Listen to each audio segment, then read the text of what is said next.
নমস্কাৰ বন্ধুসকল, জানবী ৰকৰ নতুন এটি ভিডিঅ'লৈ আপোনালোকক সকলোকে স্বাগতম জনাইছোঁ। আজি আমি ভিডিঅ'টিত মাটিৰ চৌকাত হাঁহৰ মাংস কোমোৰাৰে সৈতে বনাম। আহকচোন বনাওঁ।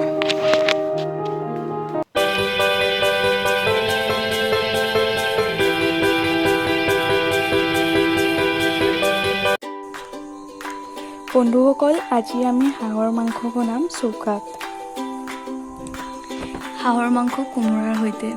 এয়া আমি মাংসখিনি কাটি লৈছোঁ প্ৰথমতে, আৰু ইয়াতে মই এটা পিঁয়াজ, তাৰপিছত আদা, নহৰু আৰু জিৰা এইখিনি বটি পেলাই দিছোঁ, আৰু 3টা পিঁয়াজ মই কাটি দিছোঁ এনেকৈ।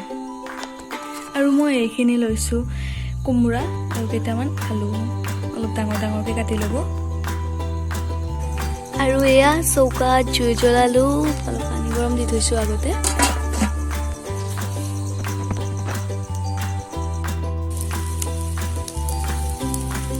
এয়া কেৰাহীটো বহাই দিলোঁ।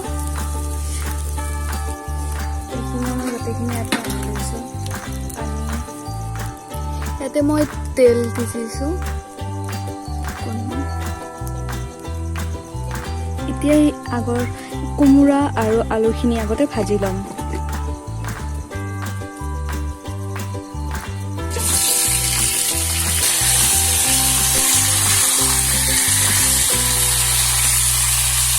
ইয়াতে একো হালধি বা নিমখ দিব নালাগে, এনেই অলপ ভাজি ল'ম।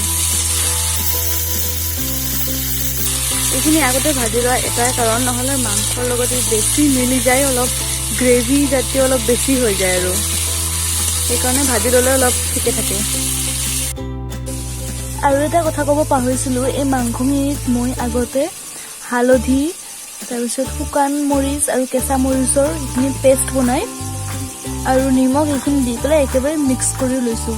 অলপ সময় মিক্স কৰি পেলাই আধা ঘণ্টামান থৈ দিছোঁ। থৈ দিলে এইটো ভাল হৈ যায়, মানে ভিতৰত সোমাই যায় মছলাবোৰ, তেতিয়া বহুত টেষ্টি হয়। আৰু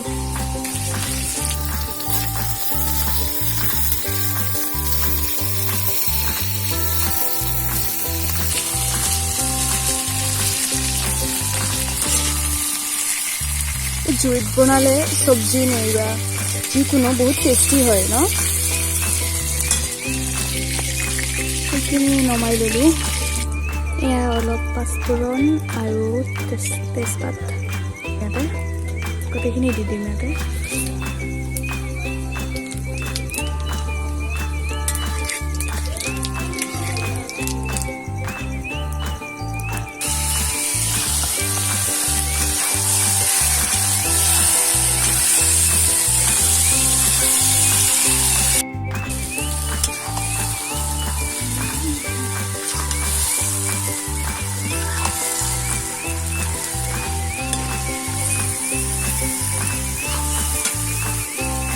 এইখিনি ভালকৈ লৰাই ভাজি থাকিব।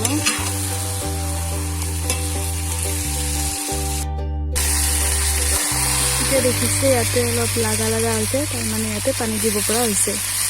ভালকৈ ফ্ৰাই হৈ গ'ল এইখিনি।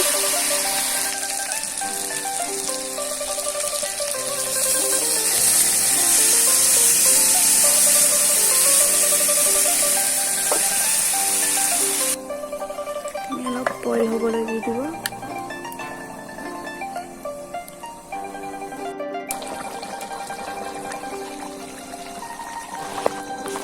এয়া গৰম মছলা লৈছোঁ, এইখিনি মই বটি ল'লোঁ।